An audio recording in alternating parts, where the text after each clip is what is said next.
available. All right, the next question is a four-part question, and they're relatively short, so I think the best way, because we're going to start with John, I think I'll read all four of them, and then if you want me to read the individual ones so we can try to squeeze all of this into 3 minutes, we'll see how we do this. The first question is, what do you feel the biggest challenge facing the Sheriff's Department at this time? The second question, how do you define public safety? And what practices will you implement to help ensure it? Number three, what is one characteristic that sets you apart from your opponents? And number four, what would be one of your possible downfalls as sheriff, and how do you plan to compensate for it?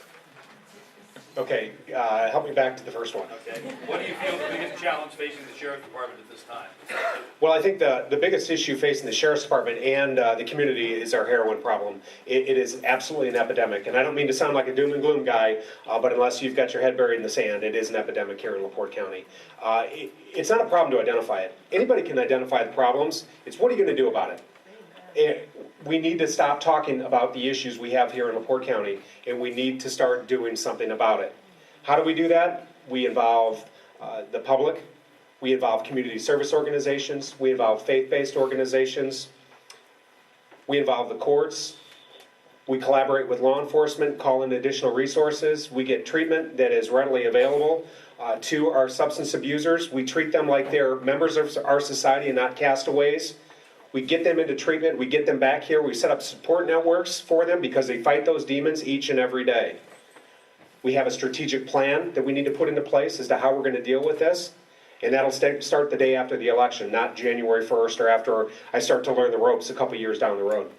Second part, how do you define public safety, and what practices will you implement to help ensure it? That's a tough question to answer because it's very broad. The bottom line is public safety is about keeping people safe. And what are you going to do to keep people safe? What plans are you going to implement? We're going to continue to do it the way we've been doing, or are we going to evolve like most other law enforcement agencies have? This is 2014, soon to be 2015. You need to get a command staff that's involved. You need to rally the community behind you, because a community that rallies behind their police department and is supportive, they find that the police department is more receptive to the community and their feelings and the direction that they want from their sheriff's office. I'll combine 3 and 4. What is one characteristic that sets you apart from your opponents? Which one of your possible downfalls would be as sheriff, and how do you plan to compensate for it? The attribute that sets me apart, I would say, would either be my experience or my passion for the job. I absolutely love what I do, and that is evidenced by my work product and what I do within our community, in our communities throughout LaPorte County. And my biggest downfall would be the fact that I probably don't delegate enough. The reason that I don't delegate is because my executive captain that I work so closely with and some of the other members of the command staff are busy as well. And I don't expect them to do anything that I'm not willing to do myself. A sheriff, though, the sheriff absolutely has to delegate more. I realize that. But you need to have a good, reliable command staff in place, and you need to start telling your command staff, this is what you expect from them, and this is what we expect you to get done.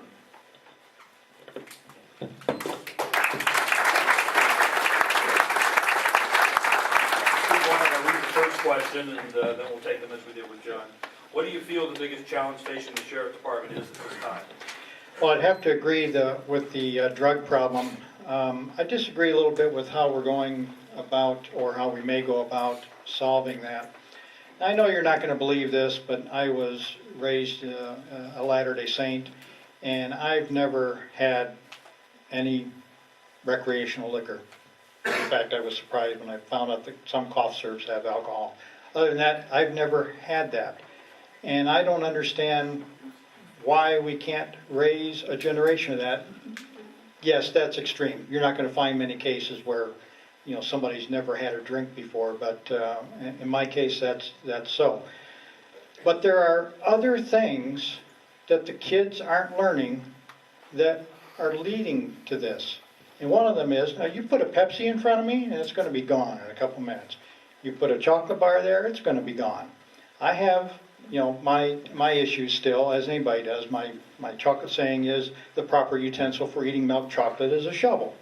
So we have those as we go through life. We have to teach the kids that there are corporations out there that want to hook you on these things, and we have to teach them how to moderately deal with these things, and maybe a little more naturally will come the fact that, hey, I don't want to give up my free will. I don't want to give up, the control that I have of myself. So I think that's one way to approach the biggest problem in the county. Second Not that there aren't other ways to deal with the drug problem, but I think we're missing the boat on some of the principal things that we need to be concerned about. How do you define public safety, and what practices will you implement to help ensure it? Well, I'll tell you what, I drive a lot in my business, working on transmitters, going out to some of these tower sites, and I see all kinds of atrocious driving, and I wish that, I was in an unmarked squad sometimes. On the other hand, I wouldn't want my guys writing you a ticket for something that they let their neighbor get away with last week.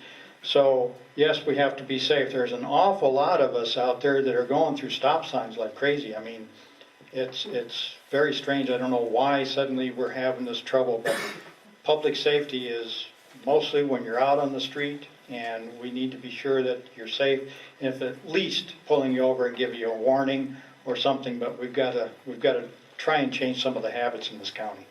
We have a few seconds left. What is one characteristic that sets you apart from your opponents? What would be one of your possible downfalls as sheriff, and how do you plan to compensate for it? Well, my downfall is I talk too much, and if I was sheriff, they would envy the fact that we have this timekeeper here keeping me quiet. And I'm sorry, the one before that was? What is one characteristic that sets you apart from your opponents? I'll try and answer that for my 1 minute. All right, now the first question, what do you feel the biggest challenge facing the sheriff department is at this time? Well, to say the heroin problem or epidemic, because I agree with that, is the underlying one issue. We have several issues. The heroin problem is one. I talked about it earlier. Substance abuse. Alcoholism is we see that every day. The heroin problem, you can see every day, but the heroin or the alcoholism is something that we see every day, every shift, and we respond to that. And there's tragic things that fall from that.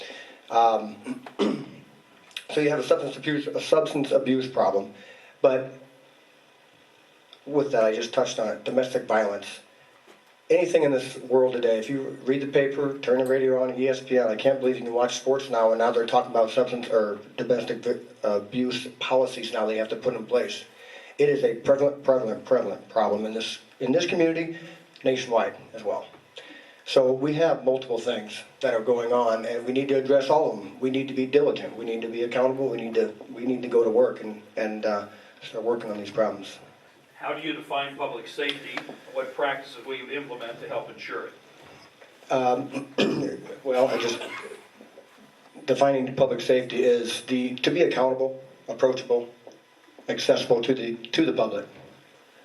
After all, you guys pay our wage. We are here to serve you and to provide a safe community to live in and prosper.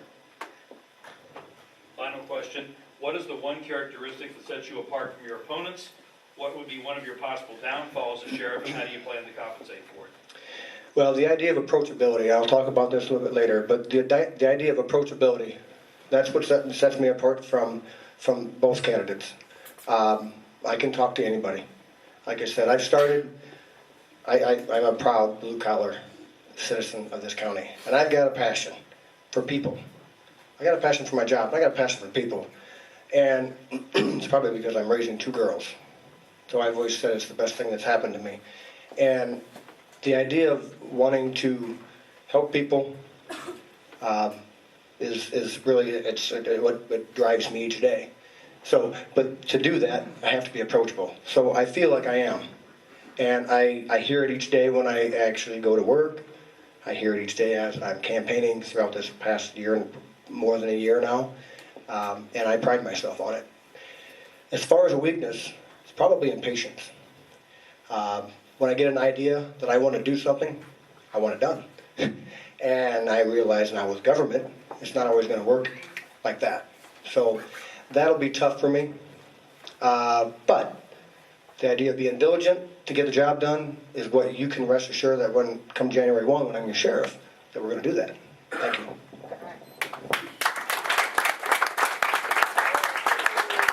Cameron, you have another 60 seconds.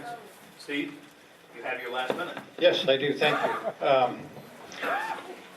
I could sustain any three of us, any of the three here being sheriff. I can sustain that. I have faith in these two guys, I have faith in myself. What you're going to get with me is a civil libertarian as sheriff. You're going to get a good administrator who's had a lot of experience, which is what the job mostly calls for, who has some law enforcement background as well, and I'm a fairly good researcher. I've done a lot of research. I wish I had more time for it, but I'm in an intensive business, and so I don't get as much time for that as I'd like. But you're going to get a civil libertarian that would be your chief law enforcement officer in the county. So that's what sets us apart, but I don't think that there's going to be a mistake in any direction that we finally decide to go. Now, would you like another minute? Final question. This is for Steve. The federal government offers the police departments money in different forms, grants, equipment, all presented as a no-strings-attached transaction. We all know there is no such thing as no-strings-attached transaction. Participation in a federal program to receive the money is a slippery slope and can have unintended consequences. Arizona Sheriff Arpaio, who has been investigating the president's documents, has recently found his DOJ military equipment being recalled. Are you willing to blindly accept federal funds? No, I've been awake to this as well for many years. We need to use the resources that we can, and it's going to be tough to say no to certain things, but I'll be able to do that. Now, I'm not too sure about what the ramifications are going to be, so you're going to have to decide that if your sheriff does that and says no, and the federal government decides, well, we're going to do this or we're going to do that, you're going to have to sustain the fact that the sheriff did that for you, because we're just not going to let them impose. So ultimately the decision is yours, but again, like I said a little while ago, your chance of control is every 4 years, and then you lose it until the next 4 years. And so, yes, I can say no. I can't necessarily protect us from the ramifications of that. We will do the best we can, but yes, I am not going to accept blindly federal funds. Yes, there's a lot there that can be used for assistance, like I mentioned a minute ago, the JAG funds. We need better treatment options. We don't need to be throwing these kids into jail. We need to get them straightened out and give them some treatments, and those are the kinds of solutions that we need to go forward with, not some of these other things that have failed in the past. Now the question is, are you willing to blindly accept federal funds? I'm not going to read the whole question again. To answer that question, blindly accept the funds? Absolutely not. We need to educate ourselves on the type of money that we're going to get, whether a grant or any type of federal funding of that nature. So if we're going to accept that, we would have to educate ourselves and see what's going to entail for us. Having a little exposure with grants and a little bit that I do know about grant writing, there are stipulations to that. They give you money, but then there's requirements that they have for their monies, which makes sense. But again, to blindly accept the money, I would not be in favor of that. John, are you willing to blindly accept federal funds? No, and let me tell you my experience. I've got 15 years, 18 years of grant writing experience, and most of the grants that I've written have come through the federal government. There's not a grant out there that doesn't have some form of stipulation. It's written right into it. You have performance evaluators. You have to answer at least on a quarterly basis as to how you're spending the money. And you know from the get-go, as someone that was researched a number of federal grants, exactly what the stipulations are. There have been a number of grants that I've opted not to write because the stipulations were too stringent. They wanted us to do things that weren't acceptable. I didn't think that it was agreeable to what we do here in LaPorte County, so we bypassed it and went on. But with that being said, I think federal grants can be extremely valuable. What a great way to recapture your tax dollars and bring it back here to LaPorte County.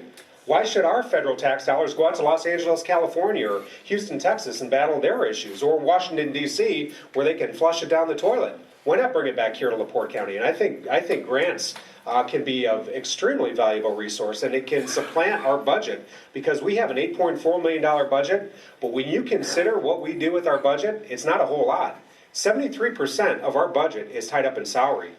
That leaves the remaining percentage to do what we do on a daily basis, whether it be put gasoline in our police cars, or buy a new copier, or buy paper goods that go in our copier, or buy a new computer system, or feed our canine dogs. So we've got to capture as much money, your tax dollars, and bring it back here to LaPorte County as we can. So to blindly accept federal government aid or state aid, absolutely not, because I know they come with parameters, and we know what the parameters are well before we accept that money.